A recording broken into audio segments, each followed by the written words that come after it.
What's going on, guys? I'm your host ShyBridge, and we're back with another RWBY review video. And this time, this one's going to be over the World of Remnant called Faunus. And in this one, we get to learn more about, obviously, the Faunus nature and what they've gone through. And we learn that, obviously, there's hundreds of, if not thousands of different types of Faunus species, or Faunus types. We have, the claws, the horns, and what odd one would be the lizard tail one that he was able to grow it back. We also learned that the Faunus have been alive as long as the humans have, or if not even a little bit longer than them. And we also know that they're biologically able to recreate with humans, and there's no boundary between that.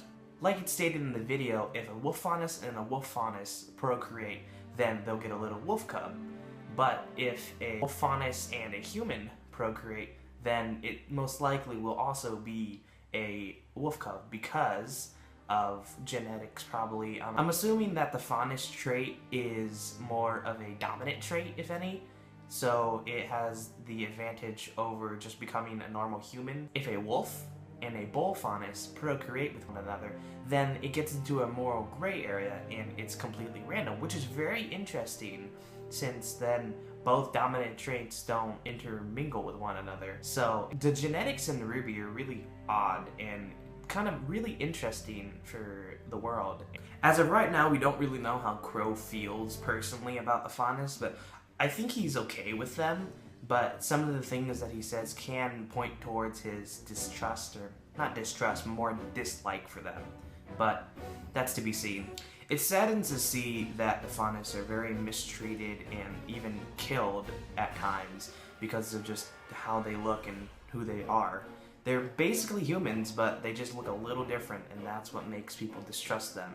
And it reminds a lot of people, and me myself, about racism in our world, but I'm not going to get into that since, it's RWBY. It's supposed to be somewhat lighthearted and fun, but they can take on very serious themes at times, and that's something to think about. We learned that eventually in a village in Faunus was being attacked by Grimm, but eventually the humans of Faunus decided that it is time to work together against our common enemy and survive. Again, we move back to the form of racism that's in, or more or less speciesism, that's used because they use the Faunus and their disadvantage of having animal traits as an excuse to have them do labor. We also get more information about the Great War, and now we know that it was a 2v2 instead of an all-out free-for-all.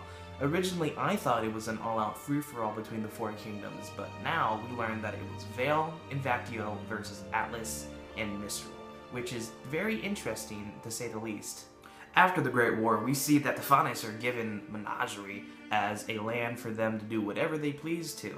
And for some, as Crow stated, that they were okay with it, but for many, they thought it was more of a slap in the face, as in his words, quote unquote, a nation of sore losers. So I thought that was kind of funny, but also very true at the same time. It's very interesting to learn that Faunus have equal rights, but throughout the world, their treatment is varied between the kingdoms, and I feel personally that Vale is one of the more generous kingdom, but I'm not entirely sure. I don't know why. I think it's, actually no, now I think about it, I think it's Vale and Vacuo. Vacuo mostly, because I feel like maybe during the war, the Great War, that Vacuo and Vale were fighting for the Faunus, while Mantle and Mistral were against them. We hear Crow say that Menagerie is now their safe haven and their place to go.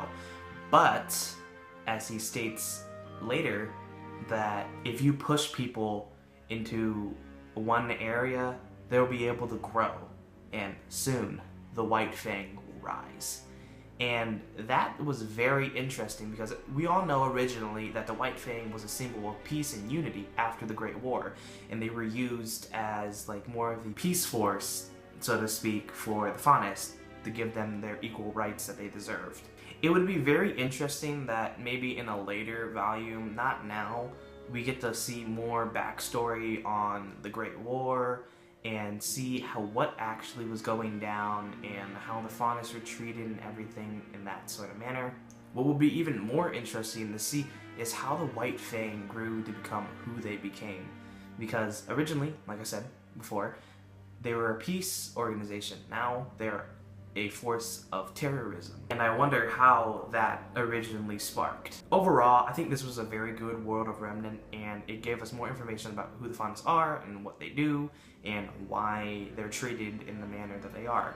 I'm truly excited to see more about different types of Faunuses. I want to see that lizard Faunus, that's for sure. As we've seen in small snippets and screenshots of the next episode, is that we're going to be in Menagerie a lot of the time, and we get to meet Blake's parents and, you know, everything with Menagerie. So that's going to be very nice to see all the different types of Faunuses and how they really feel about, you know, the humans, if they even talk about that.